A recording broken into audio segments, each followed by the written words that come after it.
This is a quote by Jennifer Weiner. Divorce is not such a tragedy. A tragedy is staying in an unhappy marriage and teaching your children the wrong things about love. My name is Jenny Washira, a counseling psychologist and also a divorce recovery coach.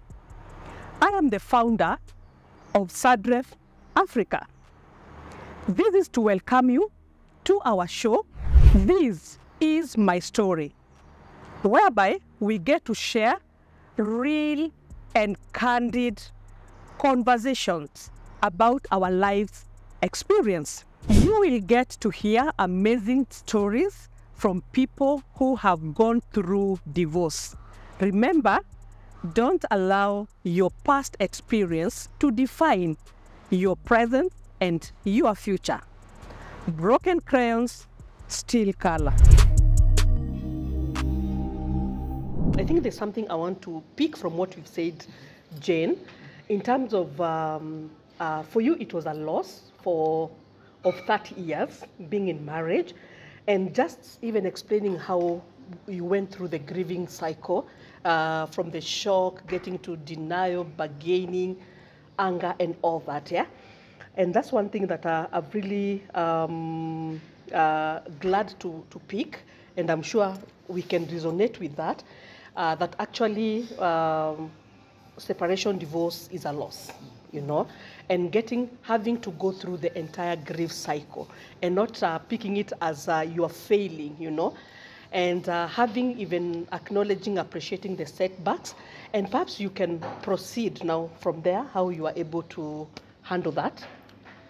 Yes, after the shock, the denial, the bargaining, I really used to get angry, by the way. And I started getting angry with everybody. And I was not picking my phone. Even my parents, they were asking me, what is up? They didn't know. They came to know I had left after 6 months because I did not know what to tell them. I was still in that fear. The fear that gripped me was like, it's such a shame. It's such, a shock. It's such disgust. It's so disappointing to everybody who knew me as a role model.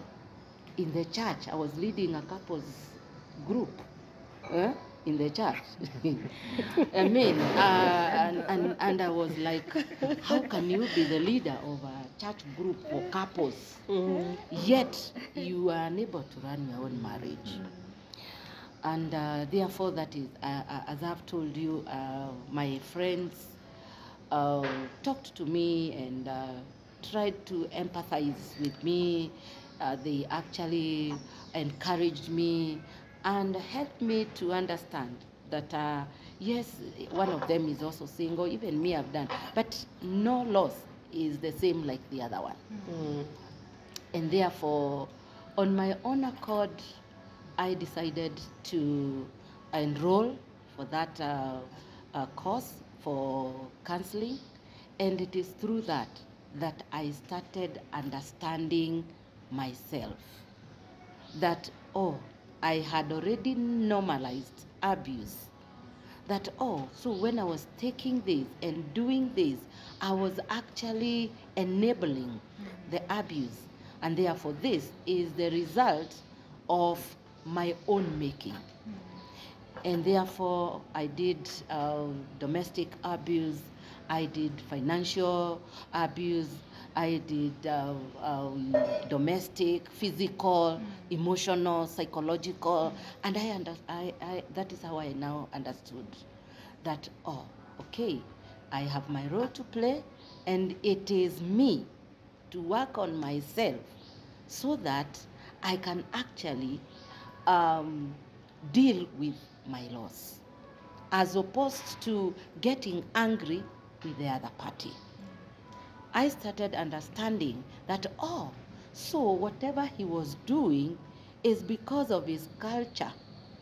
It is because of his sibling position. is because of his career, is because of it. And therefore I came to understand him. And I started working on my anger. I now started feeling better. I started encouraging the children that, oh, life has to move on. And when are you going to visit Dad? Have you talked to Dad? Remember, it is our relationship that broke. And I was related to him by love. You are related to him by blood. And therefore, even if they are lined up from Nairobi to Mombasa, you will still pick that as your father. I started getting the courage to talk positively about him. And I started on the other side working on my self-awareness. I started working on my self-esteem because the normalizing abuse had actually diminished my self-esteem, so that I felt hopeless. I felt like I was not worth moving on. Yet I had so much potential. So I started unleashing my potentials. Slowly by slowly, after the corona, we went back. I started taking out and saying, yes, I think I can do this. I started going to schools and asking, can you give me a session? I talked to your students, and I realized, oh my God, that one is telling the other one, is telling the other one, and they're all calling me.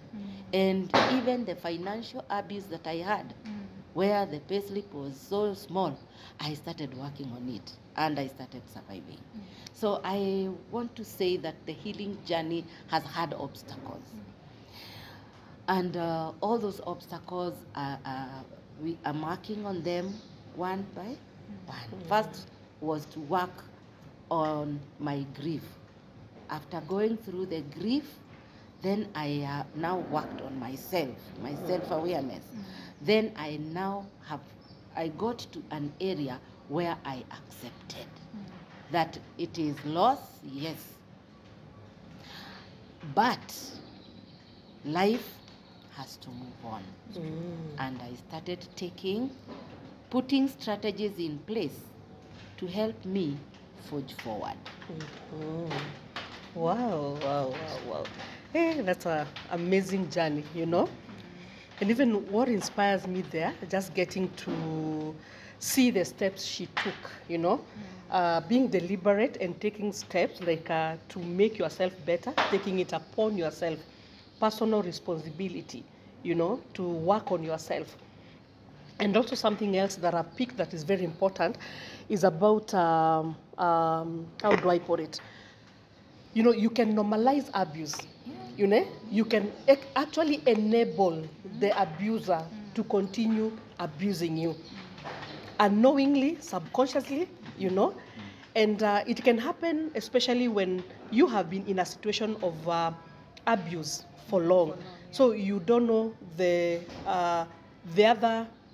good way, you know, or being in a good marriage or a good relationship. Sort of for you, that one says you are in an ideal situation, you know. Yeah, but just learning from Jane how we can also counter that, you know. You have to bring it to a stop, you know, by not allowing the abuser to continue abusing you. I think I would want to interject. There's something I think I picked from her, is that she used her painful experiences for better. You know, sometimes you go through separation and divorce, and you bury yourself in, this happened, they did. But sometimes going through that journey really makes you a better person. And for me, I usually tell people, I was very naive and aloof. I thought the world is a straight line and everyone tells the truth. But through the experience I went through, it really hardened me and prepared me to become a better person and to become who I am today. Because I think hadn't I gone through that, I wouldn't be who I am today. So sometimes it's nice when you look at your situation in a positive way, because it has made you learn so many courses, it has landed you opportunities. You see, when you take your pain and, you know, package it and use it for good, it pushes you and thrusts you up as opposed to using it for bad. Then the other thing I wanted to commend her is that at her age, like you see sometimes after 13 years, is it 30? 30 years, how many people have even the guts to say, I need to stop this, I need to leave? Because I think when God created us, He created us for a good purpose. For me, I tell people, if God had not intended for me to thrive, He'd have created me as a tree so that I can give people shade, they can pluck my leaves and they have nothing to say about it. But since He wanted me to thrive and become who I am today, He created me as a human being so that no one will come and, dim my light. So I think I've learned a lot from listening to her, and I'm so happy. Thank you. Wow. And that reminds me, sometimes I say, if God can reveal to us what is ahead there, I think we can stop complaining. Because I thought I also complained, why did you subject me to this? You could have warned me not to get into this marriage. You could have warned me not to make these mistakes. But today when I look back, I'm like, what I have learned, the kind of person I have become, it has been a journey of growth. And I really appreciate that point, Yeah, okay. What about you, Tony? I don't know how your journey has been like. I think it's interesting listening to other people's stories. And like something Leah said initially, when you get into that space, the marriage has not worked out. You feel like you're alone. You feel like it's just you and no one really understands. And for me, it happened at a time that it joined at the same time. When they say when it rains, it pours. I lost my job more or less the same time I lost my marriage. And so at that point, I also lost a lot of friends because people took sides. We were in a community of many born-again believers who are married, and people took sides and assumed this is one who was on the wrong. And it got to a point, even family took sides. So I was left with very people who were listening to me or who are there for me. And I think in that period, the one thing I told myself is, so long as God is still seated on the throne, then it shall be well. Because everything felt like it was falling apart. I was very close to my children, so I remember the night I left, because I'm the one who left and just left everything for the kids. I remember wondering, am I making the right decision? As I tucked them to bed, because it was my normal routine to tuck them to bed, pray over them, and just let them sleep. I wondered, will these children wake up at night and say, Daddy, and I'm not there? And what effect will it have on them? But there's something again that Leah said. I remember before I left, the thing that made me realize you have to heal and get better and be okay. I started snapping at my children over very small things. Normally I don't snap, normally I don't lose my temper. But I realized I'm not the same person I was. And have become a version of me that I do not like. And I do not want these children to grow up with this version of me. I would rather be away, but when they are with me, I'm a whole person, rather than be there and release my stress on them because they are innocent.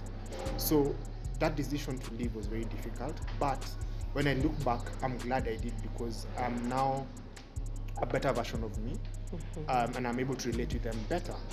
And at that point, if you had asked me, I would have probably told you I'm not sure what I'm doing, because there are all these challenges, and then everyone is talking and people seem to be pointing fingers at you. It seems like when you're walking, everyone is just this guy, and everyone assumes. In fact, people would ask me, what did you do?